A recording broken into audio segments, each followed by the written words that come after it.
Hey everybody, Nick here, and today I got a review for you of this little guy right here. This is the Tuch Knives Sparrowhawk. Very, very interesting piece, and one that I'm very happy to have on my table.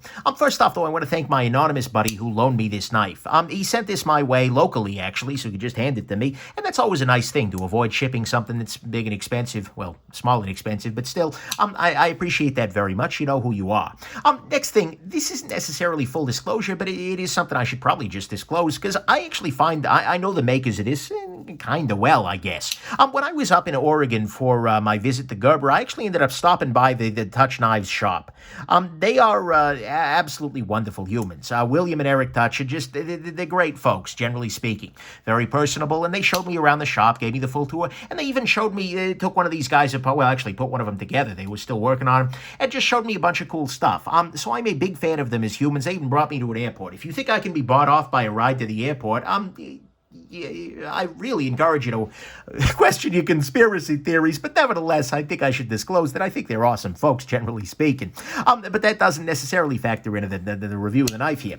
Next thing, let's do some size comparison real quick. This guy is actually reasonably small. Here it is against your Ontario Rat number 2. Here it is against the Spyderco Paramilitary 2. So you can see here it is actually quite small. It's smaller than the Rat 2 in pretty much every way. And then here it is against your Spyderco Delica. So you can see, yeah, it's a little guy right here. So a very, very small knife right here. Next thing, this is just so people know exactly what's coming. This is a handmade custom knife. This is a knife that is made by two jackasses in a shop. There is not a CNC mill. I have seen that fact. This is all being done by hand. And as a result, and it's being done in Oregon, in the freaking US of A, and as a result, it's expensive. This knife is $1,200. I actually don't think they're ripping my face off here. Given the amount of work, given the amount of complexity, I don't think they're ripping me off, but do keep that in mind. If you're going to be one of the, oh my God, $1,200, that's when I stop. This is where you can stop the video. Enjoy. But I think you should stick around because it's doing some really cool stuff. Then finally, a quick blade measurement right here. This guy is coming in at around 2.75 inches, maybe a little bit over. And so it is, keep that in mind. And then finally, there is no disassembly for this, for actually two reasons. To start with, it is actually quite complex inside there. Once you get these off, there are a whole bunch of other elements and factors and things inside there that make this guy relatively complex to put back together and take apart. As a result, because this is a lone knife, I figured, you know, it's probably better that I don't play with that. And then the other thing is that the Tuch folks actually asked me not to do a full disassembly on camera. The reason for this is that they have a patent pending on some of the things going on inside here, and they didn't want to give anybody an easier time without buying the knife.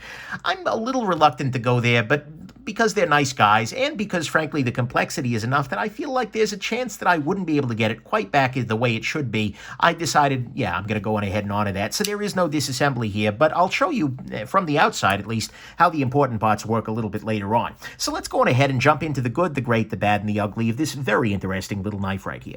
So to start with, on the good side, this is made in Oregon by a father and son team. This is not necessarily about the function of the knife, but it is always a nice thing, supporting local makers or supporting makers, you know, in your home country.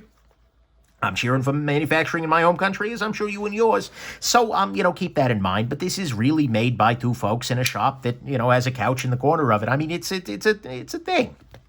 And so family businesses are a nice thing. Next thing, size-wise, this is a very nice size. It is very carryable, although it's relatively thick. We can see here it's thicker than the Spyderco Delica. The size of it is quite small. It's a very compact little knife, both in terms of its blade length and in terms of its overall size. And coupled with a very solid clip here, which is a piece of, you know, nicely contoured titanium, it carries absolutely beautifully. Next thing, the ergonomics on this are weirdly good. At some level, it feels like it should be very unergonomic. It's got a bunch of these random corners and things like that, but it works out great because the clip is nicely flared here. That makes it fit really well in the hand. This guy is actually quite good in the hand. It's quite ergonomic in a variety of grips, and that was surprising to me, but it's a very welcome surprise, and so that's a beautiful thing. Next thing, the fit and finish on this is quite good. We can see here that they've done a lot of little extra mile details here, coupled with the, you know, you've got these beautiful anodizations here. They've got this on the back here, this matching sort of bluish green seafoam? I don't freaking know. Turquoise, maybe? Teal? There's some coloration here going on here, and it's absolutely beautiful, and it's consistently done throughout. You can see here that the inner liners have actually been jeweled. They go through and they jewel those liners just to give them a little bit more visual intrigue. That's a beautiful thing. You have the very nice clip on here, which again has that nice coloration, plus a little bit of polish on top of the anodization. Well, actually underneath the anodization, I suppose, which is very nice. The blade itself has a mix of a satin sort of finish, coupled with a beautiful reflective sort of thing on the side here. That's a nice thing. The blade is, overall, you know what? This is beautifully put together, and the smoothness of the backside, this is just good. It's a really, really nice custom knife in all of the relevant ways. Handling this, you feel like, wow, this is a really nicely done custom knife. And so I very much appreciate the fit and finish on this guy, and that's great. Then finally, on the good side, the action on this guy is really, really good. You hit this thumb stud here, and boom, it is out. The detent on it is more or less perfect. I can't really think of a way. The detent on this couldn't be better. This is a very easy deployment, and it is also a very, very smooth close on this guy. Absolutely very smooth and very easy to disengage lock bar. Like, I love the action on this guy. And this is smoother than a lot of your high-end knives really are, even running on phosphor bronze washers. And so, to me at least, all of that is the good, is that the action is just amazing off of these thumb studs here. It has really, really nice fit and finish, good ergos, a solid clip, it's a nice size, and it is handmade in Oregon by a family business, and that's a beautiful thing. Now, let's talk about what's great here. So, I've actually been concealing one thing from you throughout the video here. You might be thinking, well, Nick, it's a freaking liner lock. Well, what's with this complexity? What are you talking about? Well, the answer is simple. See what I just did there? Here, I'll show you again. This is actually also an automatic knife. I have been using it the whole time today as a thumb stud opening knife. And in fact, that's the way that if you hand this to a random person, they will consider this to be a thumb stud opener. However, there is a hidden release here.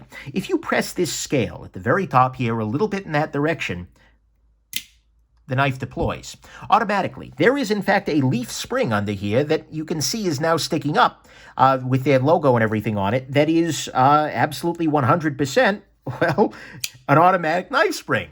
It allows this, when you pull the scale back here, it allows this spring to come flying up forward, which propels the knife back out. And so you have what is a hidden release auto here.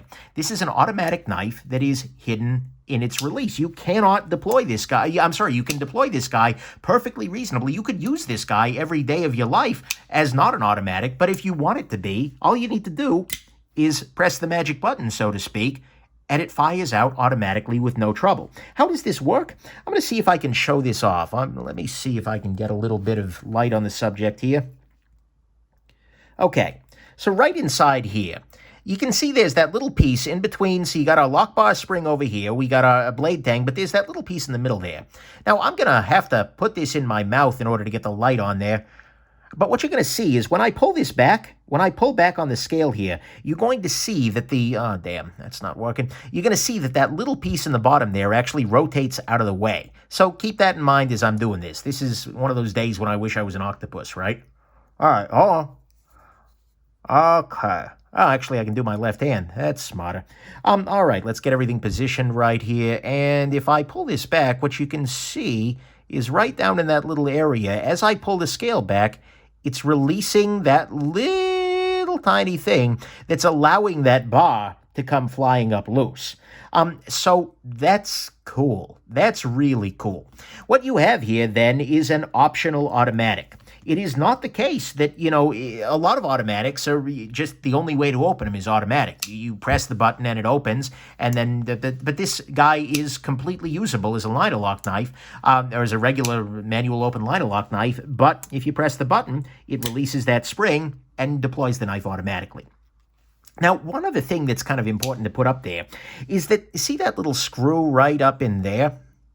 That's actually a little tiny Allen screw. And if you turn that screw, that pops that bar out, which means that you can actually remove the automatic opening. You can take that bar out, making this knife a manual liner lock knife, which is an absolutely beautiful thing because legally speaking, it allowed me to actually carry this guy. Because in the state of California, automatic knives over 2 inches are not legal. So you take that out, it's no longer an automatic knife. Problem freaking solved. And so I very, very much appreciate the fact that not only is this an automatic knife that isn't always an automatic knife. And by the way, you can open this one very, very subtly, very, very slowly in a way to make it completely lunchroom friendly, or you can go full automatic, and that's not I just freaking love that. The amount of detail required to go in here, and not only to do that, but to make it perfect in 2 different forms of deployment. It is an absolutely excellent thumb stud-based line-lock knife, and it is an absolutely excellent side-fire automatic knife. That's cool. That's really cool. And the fact that they do both so damn well at the same time, just yes, yes, yes, yes, this is good. And so to me, at least, that's what's great, is that this is 2 simultaneous great opening mechanisms, neither one of which feels compromised, and you can choose which one you want to use at any given moment and completely remove the legal issue by making it not an automatic whenever you'd like. And I love that so damn much, and this is just so cool as a result, and that's why I wanted this on the channel. Anyways, so that's the great. Is all of that. On the bad side, of course, there are always legal questions with automatics. This is, like I said, I'm in California at the moment. In California, this knife would be illegal to carry outdoors with the automaticity in there. I'm not a lawyer. Don't, ask don't ask a YouTuber when you should be asking a lawyer about anything. But the simple fact is that's why this was given to me without the bar installed. I could install that in the safety of my own home, and then, whatever.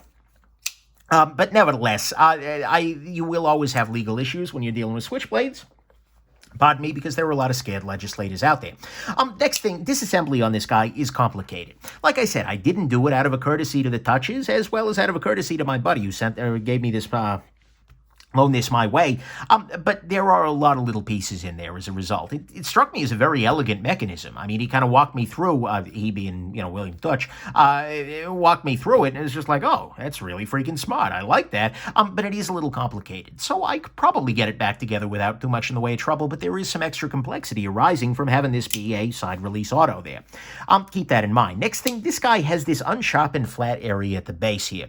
You can see here that the knife doesn't actually become sharp until this point right about here. The reason for that is actually quite simple. When you deploy this guy automatically, what you can see here is that this bar is sticking up now. And so when you close the knife, you actually need to close that bar down. You need to push that bar down. And so if there were an edge right here, if there were a sharp edge, it would dull that edge, or it would cut into that bar. So instead what they're doing is they just made it so that this part here is smooth and nicely able to push that bar down. So closing the knife in automatic mode is actually no different than closing it in line-lock mode. You just have a little more resistance as you push that bar down. But it does necessitate this little unsharpened area down here at the bottom of the blade. So keep that in mind.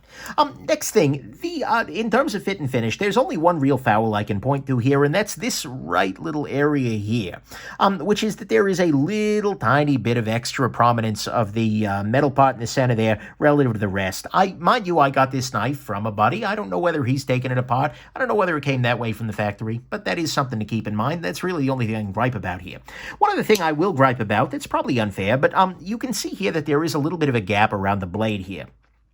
This is very, very common in a line-lock because you need to have a little bit of a gap where the washers go. And unless you are doing something like pocketing in an area for the washer to sit in, that's going to be a factor. But it is definitely something that's a little less attractive than your kind of conventional thing. Although I do love the use of a full back spacer, although it makes sense why it would be the case in this necessarily. Then finally, on the bad side, the price is way up there. I mean, we're looking at $1,200 here. That said, this is not a bad price, given what's in here. This is handmade in the USA. Right there, that adds some thing. And it is handmade. It is made by some guys with machines in a shop. That's a thing. I saw these in all various stages of completion. That's a thing. The complexity is way up there. This is not necessarily a simple, if this were a simple slip joint knife or something, that gets a little tricky. No, this is a very complex mechanism. It's also a unique mechanism. There is nobody else who is making a mechanism like this. There are other people who've done dual action automatics where you can open manual, but this is the first one I've seen that works like this one. And so there's a uniqueness element to it. and it's handmade, and honestly, there's not much to complain about here. So I feel like, yes, this knife is expensive, 100%. If you're asking me, Nick, is this knife cheap? No, the answer is, of course, freaking not. But it's a handmade custom knife that's doing something different than anything else on the damn market. It's not going to be cheap.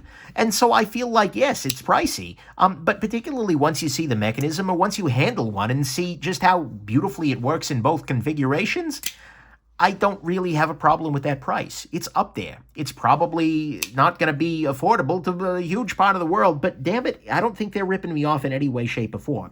So the price is way up there. I wish it could be cheaper, but I'm not shocked that it isn't cheaper, and I think that it justifies it. So to me, that's the bad. The ugly that's the bad. The price is up there. There is this little gap over the side of the blade here. There was a little bit of an unevenness on the back right here. And the unsharp and flat at the base of the blade here is a necessary evil, but a little evil. Disassembly is complicated, and automatics always have more legal questions. Although, again, you can get around that by removing the auto bar in a lot of those places. On the ugly front, it is, there's nothing freaking ugly. It's a cool knife. Final conclusion, this is a knife that in many ways is a reminder of the joy of handmade customs, because it is an intricate piece of knife-making technology. It's great in the hand and in the pocket. It's beautifully made, and it has an amazing action in two completely different domains. It is both an amazing thumb-opening action and an amazing hidden-release auto knife, and it's doing it completely at the same time. And that's really something that is quite impressive to me. Mind you, autos are complicated legally. It's unsharpened at the base, some little details, and you're paying a handmade custom price. And honestly, the price is the biggest issue here. This is going to be a non-starter for a lot of people, not because the price is bad, but because the price is necessarily high.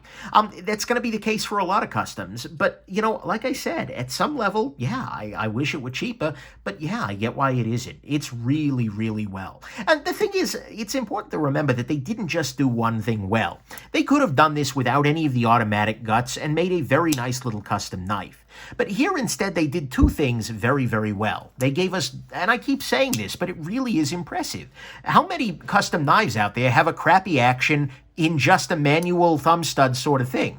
I'll give you a hint, a freaking lot of them. How many of them are bad automatics? A lot of them. How many custom knives are doing both automatic and manual open thumb stud beautifully in their own independent ways at the same damn time and without any change to... None of them. This one is doing that well. And so as a result, this is a knife that is really, really impressive. It is not only just as good as a production knife, but it is compellingly different. It's compellingly better, and it's absolutely freaking excellent. So I am really, really impressed with this knife. I walked out of the Tuch Knives shop going, wow. Okay, these guys are a little eccentric, said with love, guys, but wow, this thing is cool. And so it's really, really impressed. If you are willing to pay the kind of price for this thing, and if it's legal in your area, which, by the way, is the reason I don't own one of these guys. If that law wasn't a case here in California, I would probably be looking at paying that, because holy crap, are these good. But overall, I am really, really, really impressed. And if you're willing to pay that price for this kind of intricacy, then honestly, I would consider hawking a few things that you can sparrow and then getting in touch with these guys. Tuch Sparrowhawk? No? Okay.